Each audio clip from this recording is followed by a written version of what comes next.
We did not know anything about that triangle thing that is going on, and I know that seems really weird because you see us in the house, but I swear, who do you think you would like to win Big Brother?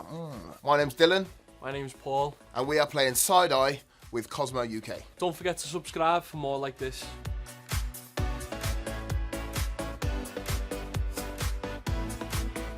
I would describe it as exciting, challenging, and all-round positive, really. I describe my Big Brother experience as a very educational, self-learning experience. I think I learned a lot about myself, I learned a lot about other people. I tried to spread awareness of mental health as much as I could, and I just went in there and had a good time and had a laugh, and I made it what I wanted it to be. The divide in the house is not what you think it is, because what you see on TV it makes it look outlandish. Like, it looks like there's literally two different tribes in the house. When you're actually in there, it's not like that, okay? That is literally when people go outside for the vaping cupboard, or when people are going upstairs to sit down. It just happens to be that two groups of people that do that, but it's only at a certain time of night. Most of the day, we are all together, intertwined in doing something, because we're trying to fill out the time. So the divide inside the house when you're there isn't as bad as it looks on the TV. On the inside, I was close to Matty. I spoke to Jordan and Henry every single day. I had some deep conversations with none, even Dylan, teaching how to cook. He was all kinds of different things, even me and Trish dancing in the kitchen, drunk together, He was all kinds of different things going on in the house, but obviously on television, there has to be a storyline and it has to be entertaining, so that divide looks it looks a lot more intense than what it actually is. We did not know anything about that triangle thing that is going on, and I know that seems really weird because you see us in the house, but I swear, we had no idea that was happening, and the only inkling we had that Jordan and Henry had even got together is when they had a lobster dinner and they said that they'd shared a kiss, and what we were like, we were just happy. Henry came into the corridor and said to me, yeah, we had a little peck after it, and I was like, yes, this might be something on the cards, and we're all running around, he might have had a little kiss. And then when we came out, we found out it'd been going on for weeks, and now there's a triangle going on, so we are just as lost as you are. The connection between me and Olivia was purely just a big friendship. Me and my girlfriend were just very secure in our relationship. For such a short relationship, we've been through a lot of traumas and a lot of pressure that's, tested our trust. And we trust each other enough to just have other friends from other genders. It's nothing deep. And everyone knows Glaswegians and Scousers, they're like two peas in a pod. We have exactly the same banter, we do exactly the same age, we both train together. It was just purely a good friendship, and just, we both caused trouble in the house. Well, me and Trish clashed because we're the same sort of people. We were actually the same person in a way. Like, at the start of it, we were really, really close. I was a hair model for a bit. I don't know if you noticed that. I was doing it, like, do you mean I was there with the wigs on and whatnot? You're constantly under pressure all the time, do you know what I mean? Every single day. You cannot talk to anybody that you love. You can't get away from what's going on in the house. So when something small annoys you or happens, it erupts, do you know what I mean? It erupts, but because we are all so close in the house, it is fixed literally the day after. So you've seen all these big mad things that go on the TV, but you haven't seen the fact that we're completely fine the next day and the day after that and the day after that. Everything small is blown out of proportion. But there it is Big Brother, it is TV at the end of the day. I feel like I clashed with Trish and Noky because we were just all big personalities and we were very similar. And I feel like because we were all outspoken, I was there, I like to wind people up and play pranks and things like that, but I also had the deep conversations, and I was an agony aunt in the house as well. That argument with Trish was blown way out of proportion. I went downstairs to make a cup of tea after it, and that's how calm it was. It was not an intense, and I even had a conversation with Trish after it, and we had a little hug after it, and no one's seen all the times when me and Trish were dancing together. No one's seen all the times when me and Trish had deep conversations about our pasts, our mental health, and how much we care.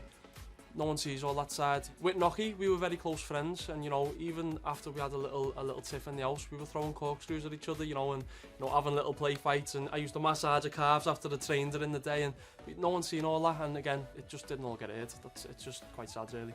The bullying accusations are quite sad, to be honest, because it's hurt me inside, because I went into that house planning on getting to know people, and that's exactly what I did. I learned about people's stories and different backgrounds, different genders, different ethnicities, even me and Dylan having conversations together, and it opened my eyes and educated me a lot.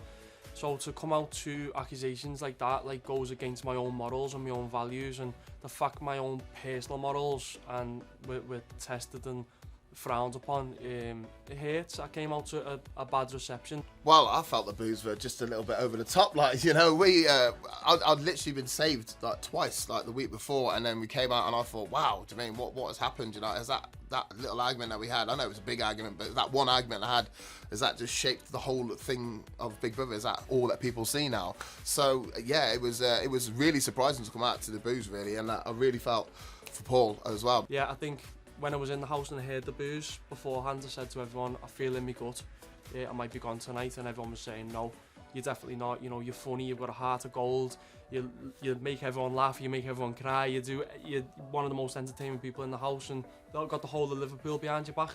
And then when I heard the booze and they get Paul out, it was like the most vulnerable I've ever felt in my life. And I'm used to hostile crowds, you know, I fight, I go out to arenas, you know, where there's people who are against me, but that was the most intense I've ever felt in my life, and it built up massively in my head. I think, as you can tell, that wasn't me walking out on that stage. It just wasn't my personality.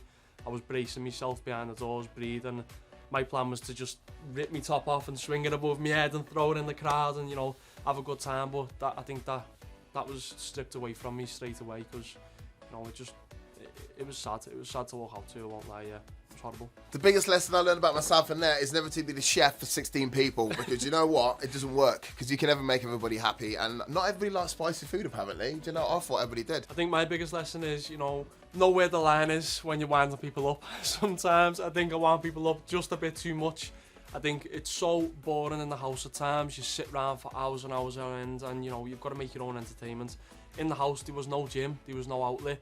I'm used to training twice a day. I work all day, a manual job usually, you know, and I see me mates after that. And to go into a house where you just sat around all day doing nothing but talking about your life, the conversations get boring, and you start focusing on each other, and you get closer with people, you know, and you just start to wind each other up and have a joke. But yeah, definitely know where the line is. A lot of things that Yinrun did for me, some of the funniest moments that I've had, just the facts that she has on cheese, the silly little games that she teaches us to play, and that Yinrun for me was the happy times in that house.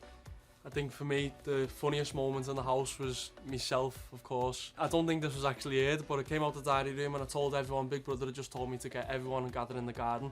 I got everyone out in the garden and I stood on the table. I got them all to circle around me and I said, to be honest everyone, I've had to make a hard decision.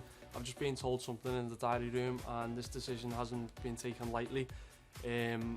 I've really enjoyed my time here, but I've got the last egg, run. And I threw it in the air and everyone went, ah, and all ran out and scattered away in the garden. But yeah, that was one of the funniest moments for me. When you go into that house and you're stripped of your phone and the connection to the outside world, that's one thing. But in the Big Brother house, there's no windows and you don't know what time it is. And that is a whole different thing. Like when you don't know if it's morning, noon or night and you're trying to plan, like trying to eat or like trying to plan to sleep or whatnot, and then you've got Paul here jumping around at all hours of the morning or what you think is the morning, that is the really weird thing. So literally, unless the back door was open, which it wasn't very often, you don't know what time it is in there, and that really freaks you out. I think what surprised me the most in the house was genuinely just the layout of the house. I think I walked in and I expected a lot different. It was absolutely huge. I mean, the ceilings were so high, and on camera since I've seen it, it just doesn't look like that. The house is absolutely massive, and on camera it just looks so small and so tight. It's just not like that at all. I think we'll probably all stay in touch, to be honest with you. Maybe Farida, I won't be speaking to her too much. I know I only met her for 6 days, and the 6 days we didn't really get along, you know. She was just a different sort of type of person. So I probably wouldn't get in touch with Farida. I think I'd definitely stay in touch with mostly Jenkins, Chanel, Tom, Olivia, even Matty. You know, we all had a very, very close bond. You know, we all had the laughs, the cries, all the deep talks and all. We experienced every emotion in the house together. We've all planned a holiday after this. I won't say exactly where, just in case. But yeah, we're all planning holidays, and of course I'll stay in touch with Dylan. The only people I won't stay in touch with probably would be, you know, the more quieter ones, probably Yinrun. Even though I'd like to, I think, you know, she's just too quiet, and, you know, we just don't have similar personalities. But, you know, we'll definitely still stay in touch, just not as much as the other people. Is there anything I would change? Well, you know, My outburst that everyone seems to be talking about, you know, I would rather have not done that. It was a long day. We didn't eat anything properly that day. We was reapplying that makeup for Halloween all day. There was 3-hour stints in between. We actually had to do anything, and we all knew that something horrible was going to happen at the end. So I think I would like to change my outburst on that day. I am human, and I was just upset. So it was what it was. I think for me, going into the house, you know, I just planned on being myself, which I was. I just wanted to go in, have a good time, and that's what I've done. I don't think I can have any regrets on that. I think just the way I was televised and the way I was pushed and the storylines that were pushed on me weren't true to me. Even down to like the Olivia situation, it wasn't that deep. Who do you think you would like to win Big Brother? Well, I'm not a betting man. I would like Yinrun to win Big Brother because Yinrun is my favourite. She was like my little daughter in there, you know. So I would love for her to win. But I think if I had to put money on it, I'd probably say it's going to be a Jordan or Henry sort of win, I think. I think they seem to be quite liked by the public. For me, my winner, who I want to win, is definitely Jenkin. I know all about his backstory, I know everything about him, I know what he's been through, and he's been through a massive struggle, and his story is amazing. But I think for him to win, that would make my heart bleed. I think it would be amazing for him. But I think the real winner will be Yinrun, because obviously, just look at the girl, she's just a ball of cuteness. I don't know what even to say about her. She's just absolutely lovely. Yeah. Everyone loves her, in the house and outside the house. I think for me, men's mental health is a massive part of my life, and mental health in general. I'm a massive advocate for it. I'm just a normal working class lad from a normal working class background. I ended up on the telly and I've had a brilliant time. I feel like I want to push that as much as I can, and if I've helped anyone out there, and that would mean a lot to me, and if anyone wants to reach out, feel free. I hope that Abby see me on TV. I've already had a few people get back to me and say, oh, it was really good, really inspiring to see you on TV, and it's given me hope that I can try. So I hope next year that if you are an amputee and you thought I couldn't do it, you can do it. The Big Brother team have been so accommodating for me and have really helped me every step of the way. So yes, give it a go, definitely. Thanks for watching. And see you later.